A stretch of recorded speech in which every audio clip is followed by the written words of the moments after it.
Well, good morning. It's Monday morning. My name's Woody. I'm going to do another one of my little videos.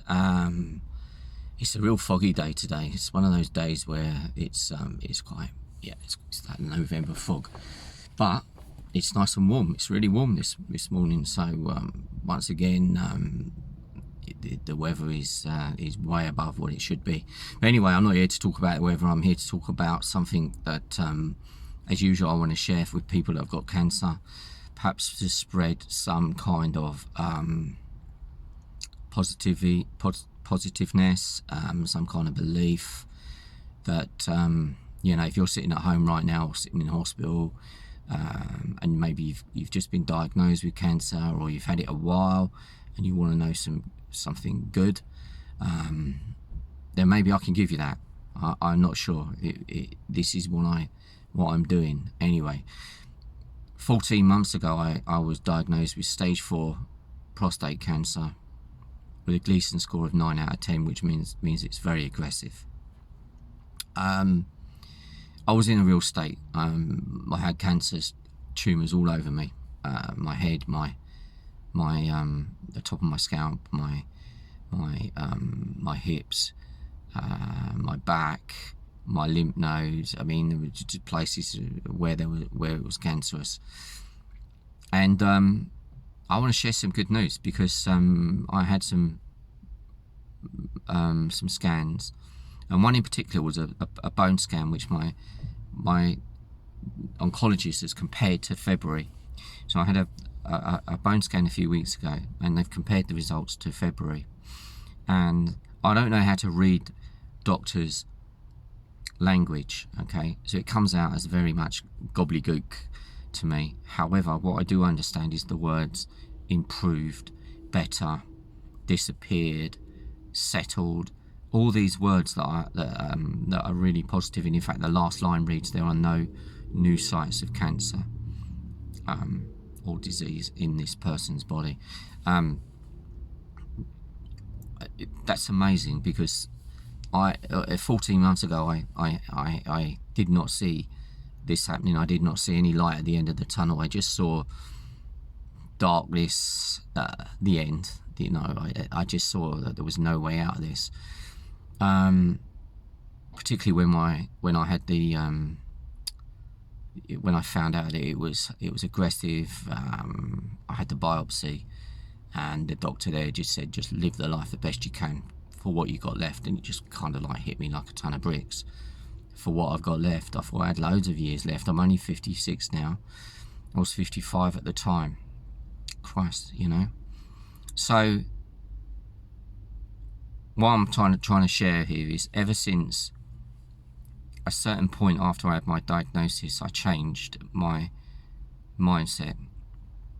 I stopped feeling sorry for myself as much as possible, and tried to start taking every day at a time. I didn't care about the future. Future doesn't exist anyway.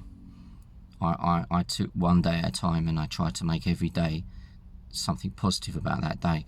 I said thank you, believe it or not, to every bit of medication I took. Whenever I went to scans, I said thank you to the machines. Now, it might sound crazy. It's not about whether it works or not. It's about how it makes your body feel and how your mind feel.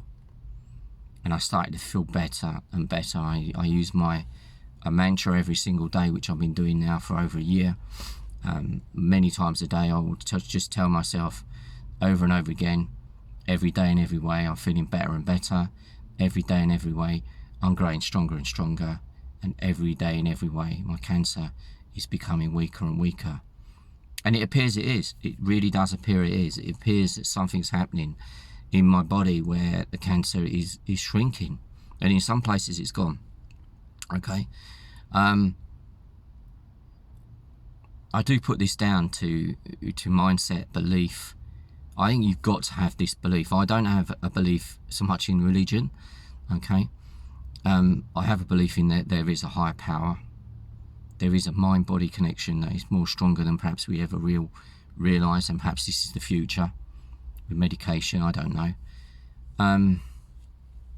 But every day I have this belief that things are getting better. I just keep telling myself it's getting better. I don't live with cancer as much as I used to. I live and cancer's there, but it's not the biggest part of my life anymore. In fact, it's not. It's just, apart from doing these videos and writing my blog, maybe that's it.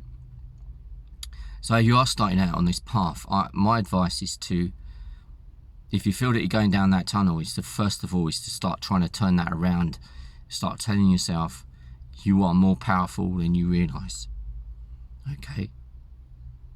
Doesn't matter what doctors tell you. I'm not saying doctors are wrong, but I'm saying that they don't understand this either. My doctor is telling me right now that whatever it is I'm doing, she says, Woody, just keep doing it. Okay? Because some of the stuff that's happening is not explainable. You know, these shouldn't be happening. So I'm very, very lucky, but I am also, I'm putting it down to that there is some higher thing that's happening. And you just got to get in that level, that state of mind where your mind believes so much that you're going to heal, that your mind then starts instructing your body to do that. And I think that's what happens. I think that's happening to me.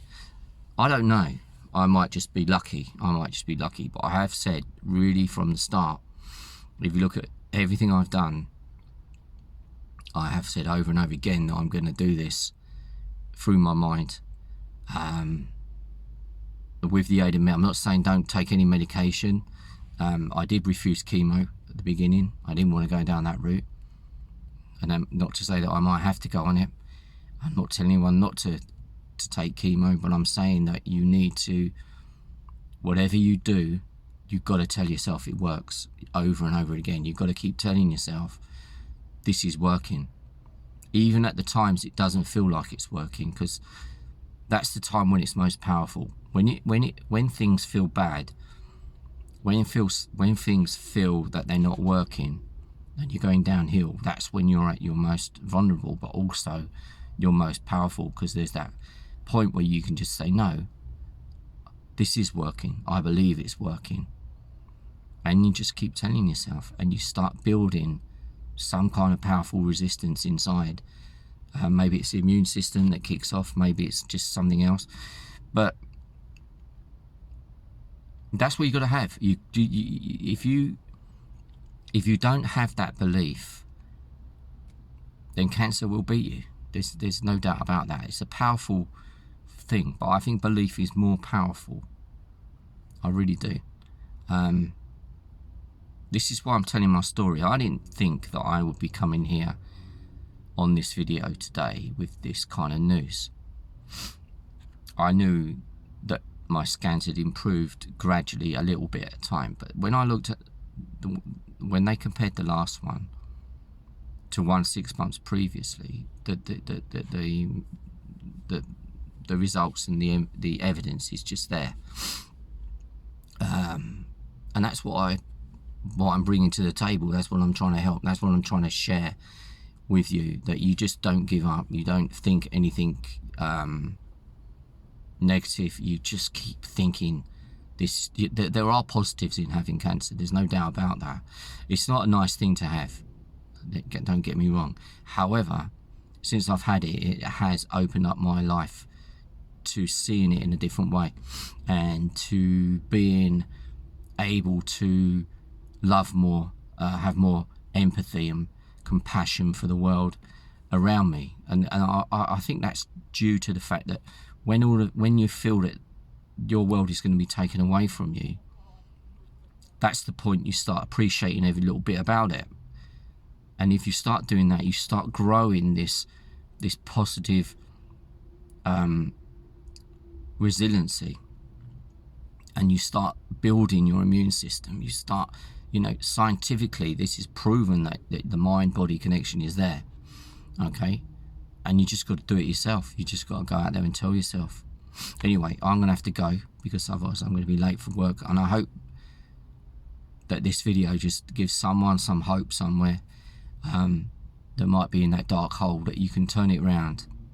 Okay, there is a light there. You just got to look for that light. You've got to feed yourself positivity, a diet of positivity. Follow things that are positive, and you start becoming more and more positive. Okay? I'll see you again soon. Take care now. Bye.